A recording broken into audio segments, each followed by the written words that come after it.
भ्रमर गीत परंपरा में सूरदास जी का स्थान निश्चित कीजिए। उत्तर, भ्रमर गीत परंपरा में सूरदास का स्थान। भ्रमर गीत स्वरूप और परंपरा। इससे पहले भ्रमर गीत का अर्थ समझ लें। भ्रमर गीत शब्द भ्रमर एवं गीत दो शब्दों से मिलकर बना है। भ्रमर काले रंग का उड़ने वाला जंतु होता है जिसे मधुप, मधुकर, अलिंद, भुंग, सारंग आदि विविध नामों से जाना जाता है। दूसरा शब्द गीत है जिसका अर्थ सामान्य अर्थ गाना। इस प्रकार भ्रमर गीत का शाब्दिक अर्थ है भौरे का गीत अथवा भ्रमर से संबंधित गीत हुआ। साहित्य में भ्रमर गीत शब्द अपने विशिष्ट अर्थ में प्रयुक्त हुआ है। इस संदर्भ में इसका संबंध कृष्ण तथा इनके मित्र ज्ञानी उद्धव से है। कृष्ण जब मथुरा में चले गए तो उन्होंने वियोगिनी गोपिकाओं को समझाने के लिए उद्धव को भेजा।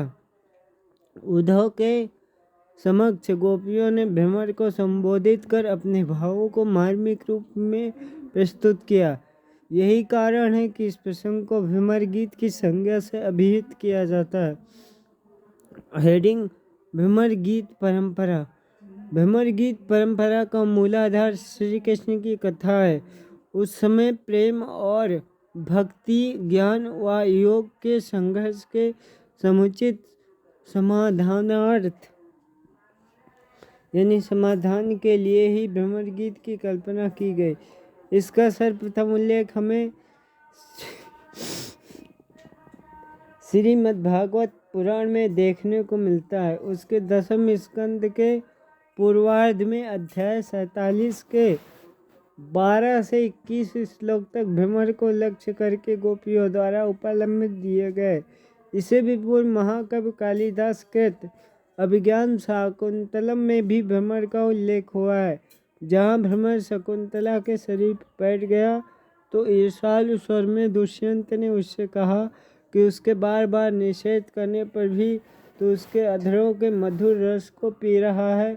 वास्तव में रस तत्व का भोग करके सफल तो तू ही है हुआ, हम तो यूं ही भटकते रहे।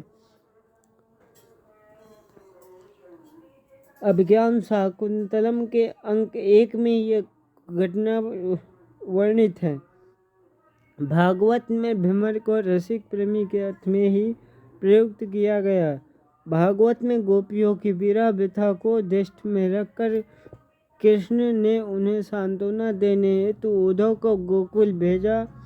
यहाँ उद्धव सर्वप्रथम नंद यशोदा से मिलते हैं। उसके बाद गोपियों से मिलते हैं। भ्रमर गीत परंपरा को 3 कालों में विभक्त कर सकते हैं: भक्ति काल, रीत काल और आधुनिक काल।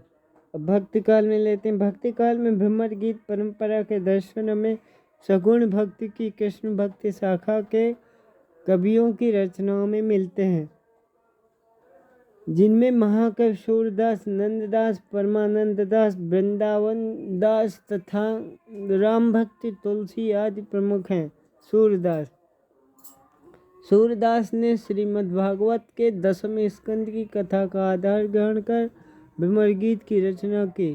पौराणिक बिंदुओं से जो रेखाएं अंकित हुई उनमें कवि ने रंगों का सुंदर एवं मौलिक संयोजन किया, जिस सूर का भ्रमर गीत हिंदी काव्य की अत्यंत महत्वपूर्ण निधि बन गया।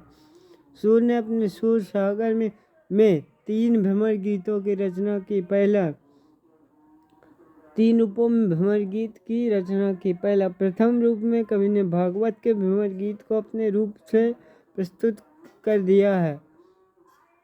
इसकी रचना दोहा चौपाई छंद में है। दूसरा भ्रमर गीत केवल एक ही पद में मिलता है। इसमें गोपियों को उद्धव का उपदेश, गोपियों का उपालंब, उद्धव का मथुरा लौटकर कृष्ण के समक्ष गोपियों के विरह का मार्मिक वर्णन, कृष्ण का मूर्छित होना आदि सारे प्रसंग एक ही पद में उल्लिखित हुए हैं। वस्तुतः इसे सूर्य के तीसरे भ्रमर गीत की भूमिका माना जा सकता है। तीसरा भ्रमर गीत अपेक्षाकृत अधिक विस्तृत बना है। सूर सागर के 4078वें पद से लेकर 4710वें पद तक इसका विस्तार हुआ है। यह अधिक सरल से मुकाबले में बन सका है। इसमें उद्धव व गोपियों के वार्तालाप के बीच में प्रथम बार भ्रमर उड़कर आया। उसी भ्रमर के माध्यम से गोपियों ने भी भर कर उद्धव और कृष्ण के प्रति व्यंग बाणों के प्रहार किए। सूर का यह भ्रमर गीत हिंदी काव्य के इतिहास का गौरव बिंदु कहा जा सकता है। इसमें कवि ने निर्गुण भक्ति का विरोध कर सगुण भक्ति की विजय बतलाई है। अब दूसरे कवि हैं नंददास। सूर के पश्चात नंददास कृत भंवर गीत इस परंपरा की दूसरी महत्वपूर्ण कृति के रूप में सामने आता है। इसमें केवल 75 पदों की रचना है। इसमें 28वें पद तक केवल दार्शनिक विवाद प्रस्तुत हुए हैं।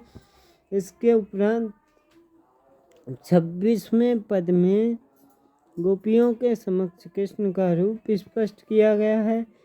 44वें पद में तक गोपियों का मर्म स्पष्ट ही विरह वर्णन मिलता है। इसी समय भ्रमर का प्रवेश हुआ। इसी के साथ उपालंब प्रारंभ किया गया। इन पदों में से गोपियों के रुदन का उल्लेख मिलता है।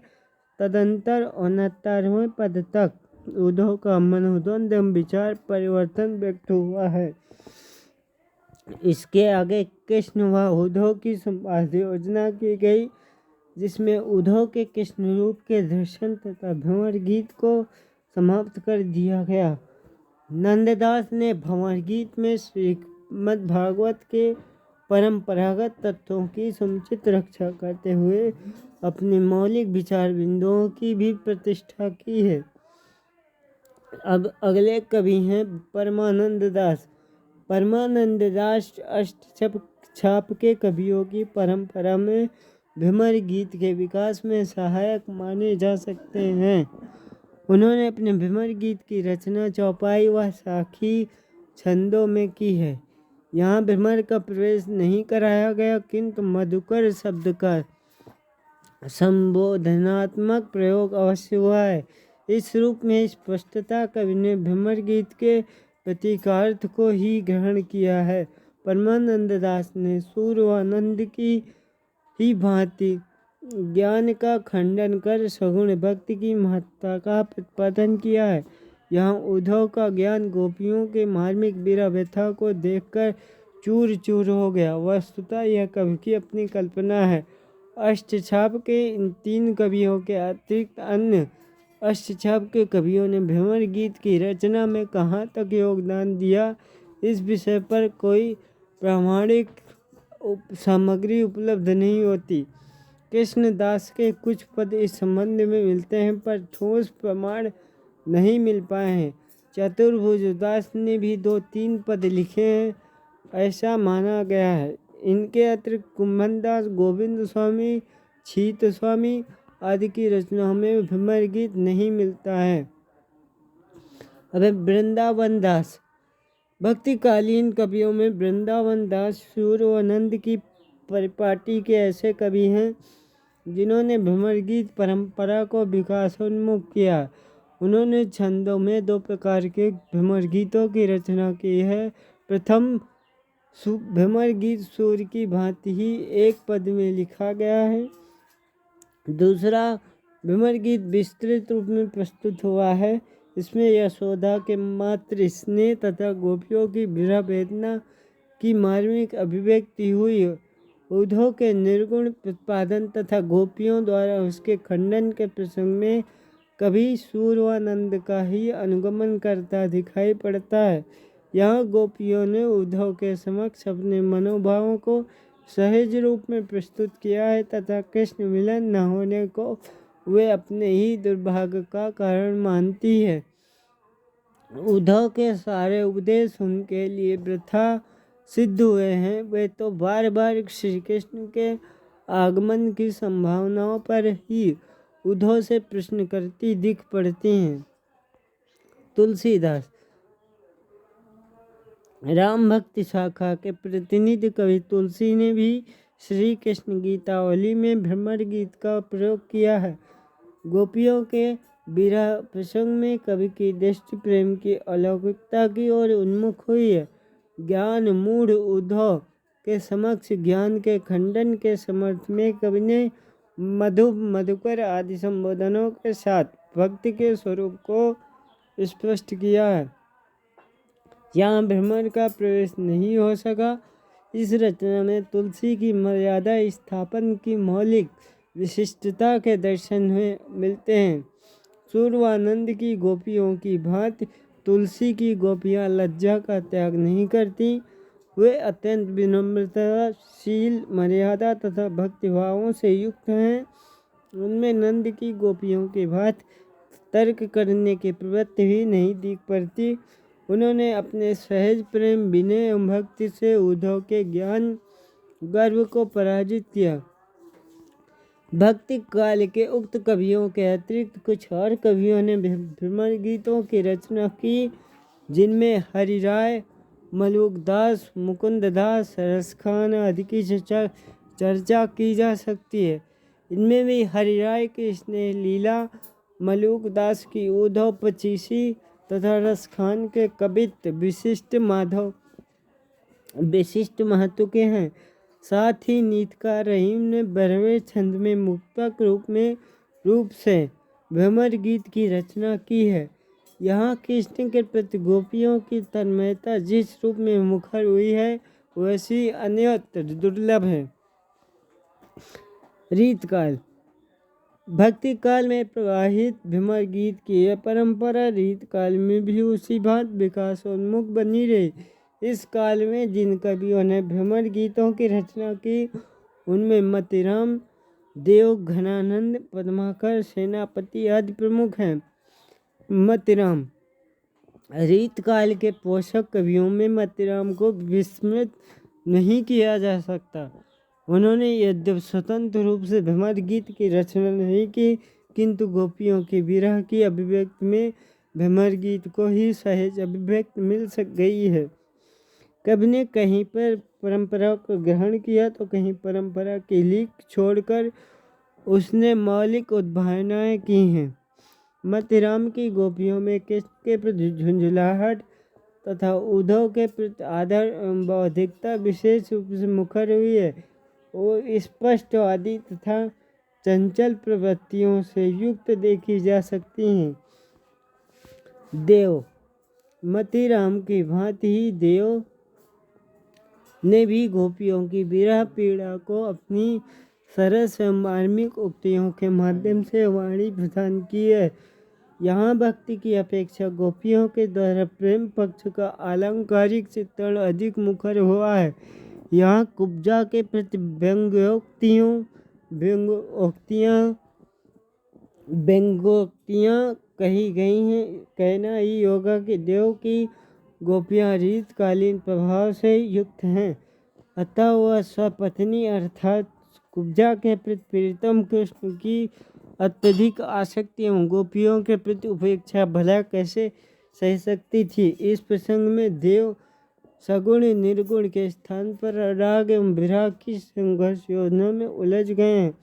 वस्तुतः भ्रमर गीत परंपरा की विकासोन्मुखी धारा में एक नवीन कड़ी मानी जा सकती है। अगले हैं घनानंद। मुक्तक रूप में भ्रमर गीत की रचना करने वाले कवियों में घनानंद का स्थान उल्लेखनीय है। उनकी रचनाओं में भ्रमर गीत संबंधी छंद एक ही स्थान पर नहीं मिलते, प्रत्युत बिखरे पड़े हैं। घनानंद ने गोपियों के सम्मुख सगुण व निर्गुण का संघर्ष प्रस्तुत कर सगुण की ही प्रतिष्ठा की है।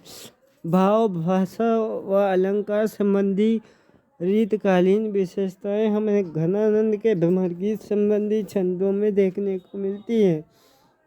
यहाँ गोपियों ने कृष्ण के प्रति अपने एकनिष्ठ प्रेम को व्यक्त करते हुए भ्रमर को स्वार्थांत लाने का प्रयास किया है। उनकी वेदना में निराशा का समावेश हुआ है। अगले कवि हैं पद्माकर। पद्माकर ने भी स्फुट रूप में भ्रमर गीत की रचना कर इस परंपरा को आगे बढ़ाने का प्रयास किया है। उनकी गोपियों में कृष्ण के प्रति जैसी तन्मयता देखने को मिलती है, वह प्रेम के भाव सहज एवं शाश्वत स्वरूप को प्रस्तुत करती है। उनकी तन्मयता का एक छवि चित्र देखिए। नयनन बसे हैं, अंग अंग से हैं, रोमन से हैं, निकसे हैं, कौतूहल है। उद्धव व गोविंद को और मथुरा में यहाँ मेरे तो गोविंद मोहि माही रमत हैं। पद्माकर ने भी गोपियों के द्वारा कुब्जा के प्रति मार्मिक एवं कटु व्यंग्यों की बौछार करवाई है। उन्होंने लिखा है, जैसे को तैसो मिले जब वही जूरत स्नेह, जो त्रिभंग तन श्याम को कुटिल कुबरी दे। सेनापति। अगले कवि हैं सेनापति। रीत काल के अन्य कवियों की भांति सेनापति ने भी भ्रमर गीत की रचना करते समय अपनी गोपियों में बौद्धिकता का सहज समाहन किया है। श्लेष अलंकार की सहायता से कवि के भाव मुखर हुए हैं। कृष्ण और ब्रह्म को दृष्टि में रखकर सेनापति की गोपियां भक्त की अपेक्षा प्रेम की महत्ता का प्रतिपादन करती दिख पड़ती हैं। यहाँ कृष्ण को महत्वपूर्ण स्थान मिला है।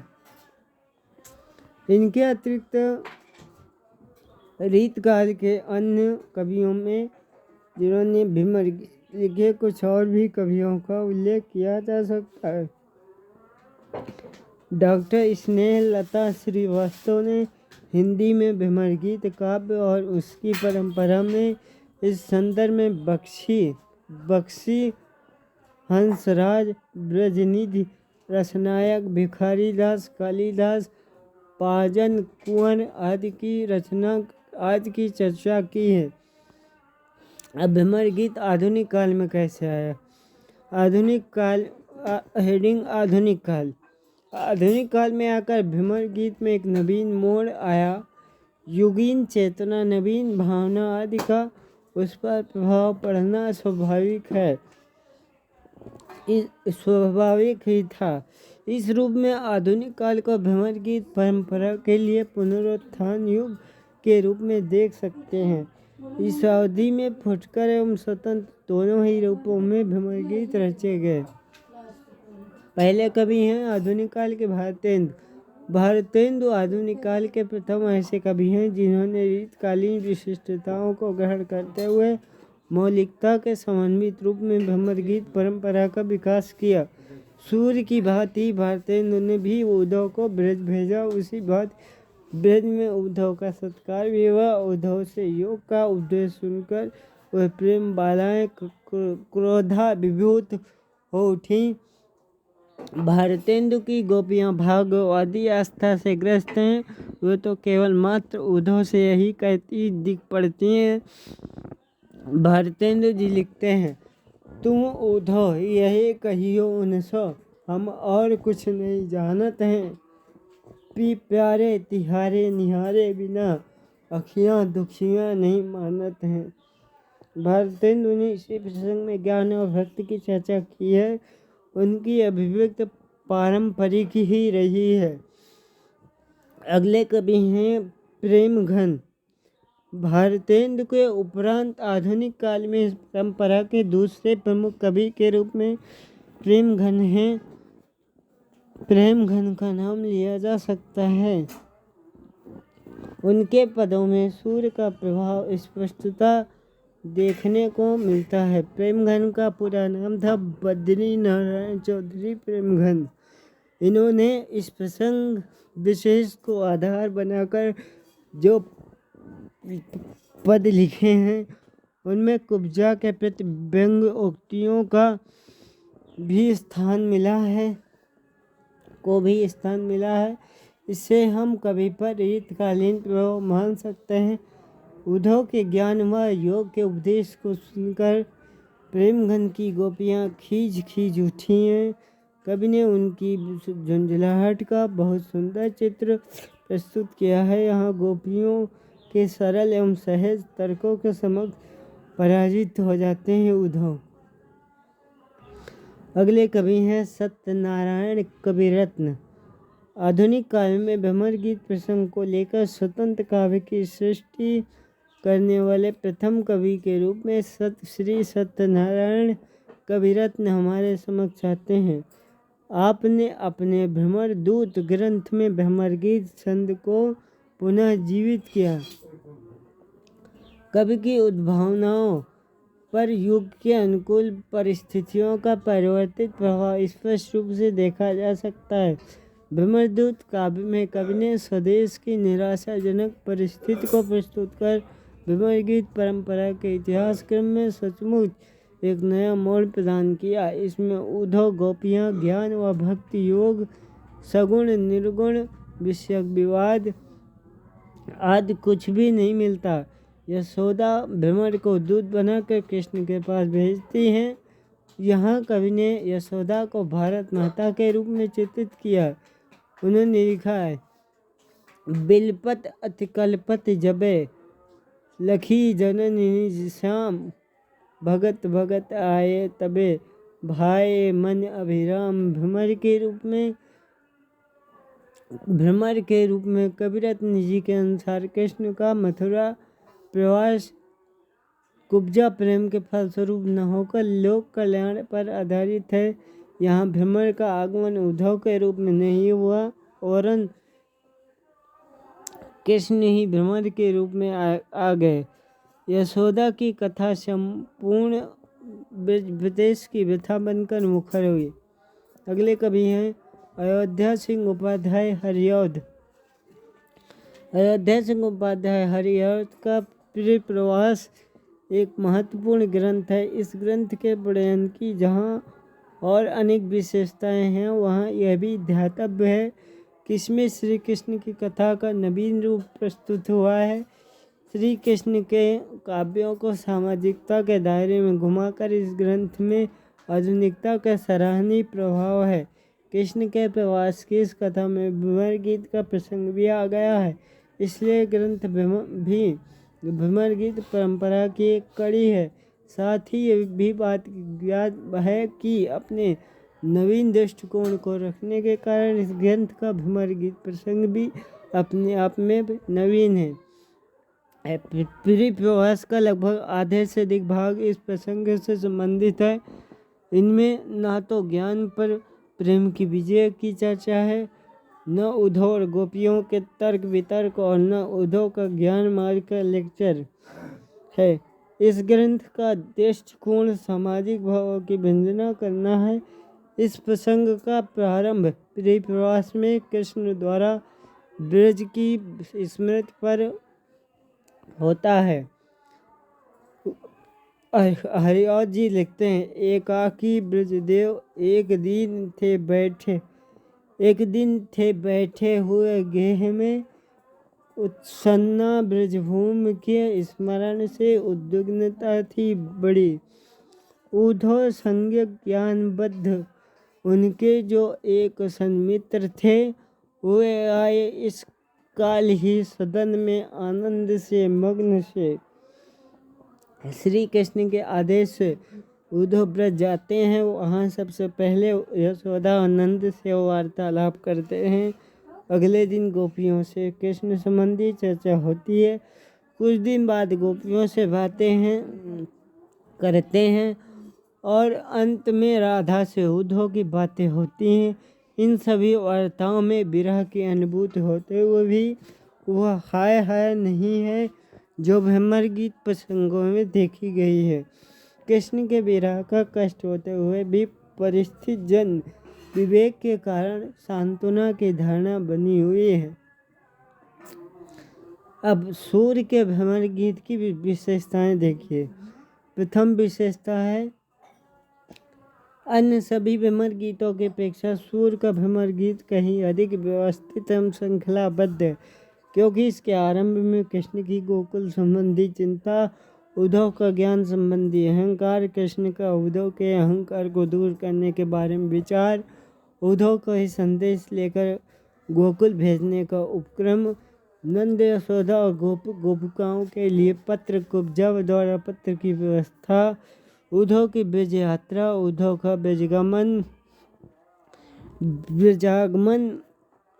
ब्रज युवतियों का उन्हें कृष्ण जानकर उनके पास आगमन तथा उनका भ्रम निवारण, तत्पश्चात उद्धव का उपदेश तथा गोपियों का व्यंग एवं उपालंब द्वारा उस उपदेश का खंडन, और अंत में निगुणों उपासक उद्धव का सगुणों उपासक बन जाने की व्यवस्था आदि प्रसंग क्रमबद्ध रूप में वर्णित है।